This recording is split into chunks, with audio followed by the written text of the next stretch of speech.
Meus irmãos, graça e paz a todos. É um prazer estar aqui compartilhando um pouco da palavra de Deus com os irmãos, com a igreja. Desta feita falando para as nossas células, nossas reuniões de células. Infelizmente ainda não estamos com os nossos TADEs em modalidade presencial, mas em nome de Jesus em breve estaremos reunidos, nos alegrando no Senhor e sendo edificados no Senhor. Que Deus possa estar abençoando você, que Deus possa estar abençoando a sua casa, a sua família. Eu queria fazer uma breve reflexão com os irmãos e imaginar como é interessante como Deus ele escolhe pessoas comuns para realizar coisas incríveis ao longo da história da criação. Não importa o lugar, não importa as circunstâncias, Deus chama e comissiona pessoas para serem usadas por Ele e para a glória dele através dos séculos. E Deus, ele sendo o Senhor, sendo Deus Todo-Poderoso e podendo fazer e trazer ordem em meio ao caos, trazer alívio em meio à dor, por sua soberana vontade e conselho, Deus escolheu dar aos homens este privilégio, o privilégio de serem instrumento em suas mãos para realizarem sinais e prodígios. Lemos em Romanos 15:4 a seguinte passagem: porque tudo que dantes foi escrito, para nosso ensino foi escrito, para que pela paciência e consolação das Escrituras tenhamos esperança. E para falar de esperança, para falar de um tempo de mudança, eu queria que nós refletíssemos na vida de Moisés. Mas não na vida de Moisés no Egito, quando ele vivia ali no palácio, quando ele fazia parte da monarquia egípcia. Lembramos que Moisés, ele nasceu no momento muito crítico que a nação israelita vivia. A despeito de hoje, que nós estamos vivendo num momento também de muita crise, um momento muito crítico, um momento muito difícil, um momento de dor, um momento de luta, um momento de perda. Moisés, ele nasce no momento em que o povo de Israel ele está se multiplicando, está crescendo e se multiplicando demais, ao ponto de Faraó ele ficar preocupado com isso. E o que Faraó faz? Faraó ele decreta que todos os nascidos do sexo masculino do povo judeu, do povo israelita, seja lançado nas águas do rio Nilo, para que morram afogados, para que sejam devorados pelos crocodilos daquele rio. E Moisés, por milagre, ele chega até a corte egípcia pelas águas do Nilo. Moisés é recolhido das águas do Nilo pela filha de Faraó e é criado como filho dela. Mas aos 40 anos de idade, um episódio muda toda a trajetória da vida de Moisés. Moisés vê um oficial egípcio maltratando um israelita. E ele, sabendo, sendo conhecedor de que era do povo judeu, que ele era um israelita, ele defende aquele judeu e as coisas saíram do controle. Moisés mata esse oficial egípcio. E depois, quando ele tenta apaziguar dois israelitas que estão se desentendendo, um desses israelitas vira para ele e lembra o que aconteceu com o oficial egípcio. Queres, porventura, matar a mim como fizestes com o oficial egípcio? E aí, esta palavra foi o estopim para que Moisés ele saísse da terra do Egito e fosse embora para o deserto, onde ele chega a Midian. E em Midian, Moisés ele encontra um senhor chamado Jetro. E lá, Jetro tinha várias filhas e Moisés casa-se com a mais velha. Moisés casou, se apaixonou pelaquela moça e casou-se. E de repente Moisés está com uma vida tranquila, uma vida sossegada, a esposa dos sonhos, tem os seus filhos, os negócios vão bem, as crias, toda a parte que eles cultivavam. Moisés está com uma vida sossegada, está feliz. De repente, Moisés, ele tem um encontro com Deus. E ali em Êxodo capítulo 3, versículo do número 1 até o 11, nós vemos esse encontro com Deus, quando Deus fala com Moisés do meio da sarça ardente. E Moisés fica impressionado. E nós temos ali o diálogo entre Deus e Moisés. E no versículo 4, nós temos o momento que é o ápice dessa conversa, o porquê que Deus aparece ali para Moisés. Então, eu queria ler com você Êxodo, capítulo 4, e os versículos 1, o 10 e o 13. Acompanhe comigo aí na sua Bíblia. Êxodo 4, versículo 1. Então Moisés replicou a Deus: Mas, Senhor, eis que os israelitas não acreditarão em minha pessoa, tampouco darão ouvidos às minhas palavras, porquanto certamente contestarão: não é possível que o Senhor tenha aparecido a ele. Versículo 10.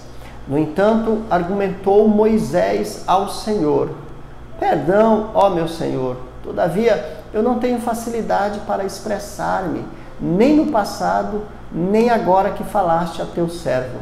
Não consigo falar bem, pesada é minha língua. O último versículo, o versículo 13 dessa reflexão. Contudo, insistiu Moisés com ele: Ah, Senhor, peço-te que envies outra pessoa. Bem, meus irmãos, Deus ele apareceu para Moisés e ele diz a Moisés que ele ouviu o clamor, ele viu o sofrimento do seu povo ali na terra do Egito, que estavam escravizados há mais de 400 anos, e Deus desceu para libertar e para salvar o seu povo. E como Deus faria isso? Deus faria isso enviando Moisés à terra do Egito. Moisés deveria voltar à terra do Egito como o libertador, a pessoa que Deus ia usar para libertar aquele povo. E Deus diz então para ele que ele tem que ir e falar para Faraó que liberte o povo, deixe o povo ir.